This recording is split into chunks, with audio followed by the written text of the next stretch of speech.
तो जनाब इस सीजन की ये दूसरी सेंचुरी थी, 3 हो जानी थी, लेकिन पहले मैच में 96 रन्स पर उस्मान खान आउट हो गए थे और अनफॉर्चुनेट रहे।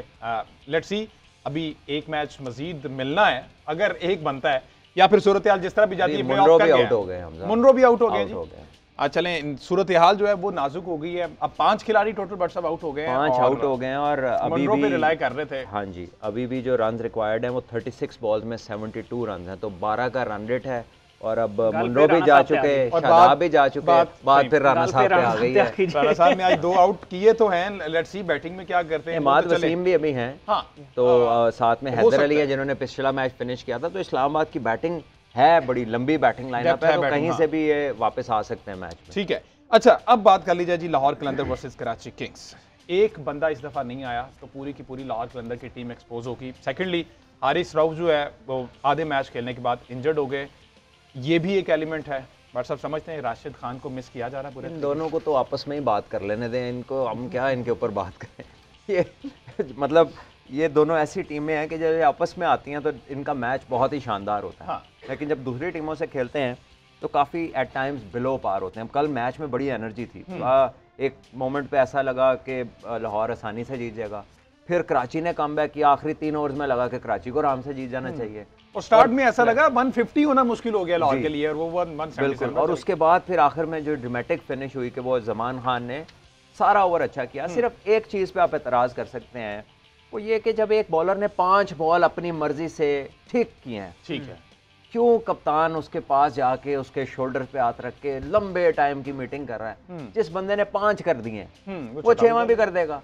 तो ये हर दफा हर जगह जरूरी नहीं होता कि कैप्टन या सीनियर प्लेयर जो है वो एक यंगस्टर के पास जाए और उससे लंबी लंबी तमीदें बांधे, स्पेशली उससे जो सही काम कर रहा हो, क्योंकि उसने 5 बॉलें तो कर दी थी। या तो पहले बाउंड्रीज लगी हो तो फिर भी इंटरव्यू देना, उसका कंटेंट कहां से आएगा कि मैंने आखिरी बॉल पे जाके कंटेंट की जनरेशन का तो हम क्या कह सकते हैं, वो तो कंटेंट बनाने वाले ज्यादा जानते हैं।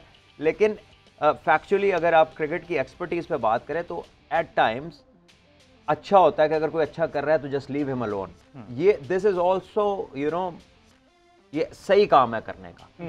You don't have to treat a person जिसको कोई बीमारी ना हो। अच्छा, दोनों एंड पे ऐसा करना चाहिए, या तो ज्यादा मार पड़ी हो तो फिर भी उसको अकेला छोड़ो कि शायद वो संभल जाए। प्रेशराइज जो करना है आके उसको अपना शेयर करना, उसके साथ वो सारा करना, या फिर इस सूरत हाल में भी अकेला ही छोड़ना बनता है। जी आज का छक्का हो गया 12।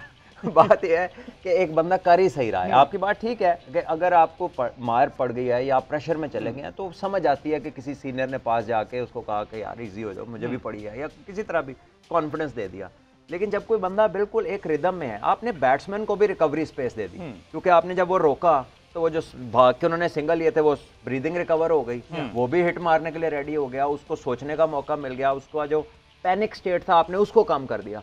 तो बेसिकली आपने ज्यादा फेवर बैटिंग साइड को दे दी, वो जो मैच रोका ना इतनी देर।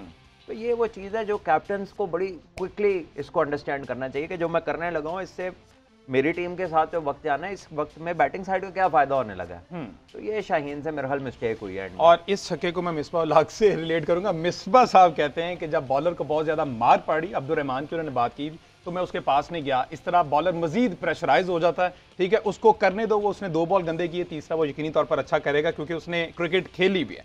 अब थोड़ी सी बात कर लीजिए, मिर्जा बेग को चांस मिला, 4 रन उन्होंने बनाए, प्रेशर गेम हैंडल नहीं कर पाए। पिछला सीजन बड़ा अच्छा खेला था, इन पर बहुत ज्यादा रिलाय किया लाहौर कलंदर ने, फिर अचानक से बाहर कर दिया, उस तरह से मैचेस नहीं मिले, और अब फिर से देखिए लाहौर की जो है ना स्ट्रेटेजी किसी को अंदर लाने की और बाहर निकालने की, ये बड़ी यूनिक है, क्योंकि इसमें आप कोई लॉजिक नहीं आपको मिलती। इसके अंदर आपको कुछ नहीं समझ लगता कि क्यों कोई बाहर गया और क्यों कोई अंदर आया। यानी कामरान गुलाम और अब्दुल्ला शफीक 2 सीजन जो जीते हैं उसमें रन्स पे रन्स कर रहे हैं, और वो दोनों इस सीजन गायब।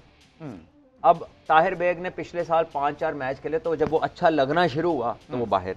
अब ये सीजन का उसका पहला मैच है और उसको पता है कि एक और मैच है मैक्सिमम जो मिल जाएगा, वरना टीम तो बाहर हो गई है। तो ऐसे में एक प्लेयर से आप क्या डिमांड कर सकते हैं? यानी कि जब आपने उसको खिलाई 9वां मैच और उसका पहला मैच है सीजन का, तो आपके तो जो पहले ओपनर्स जिनको आप ट्रस्ट करके खिला रहे हैं, हम देखें ना 9वें मैच में आके फखर जमान ने पहली 50 की। बिल्कुल। तो जो इतने एस्टैब्लिश प्लेयर हैं कई दफ़ा वो भी फंस जाते हैं इस तरह के टूर्नामेंट में।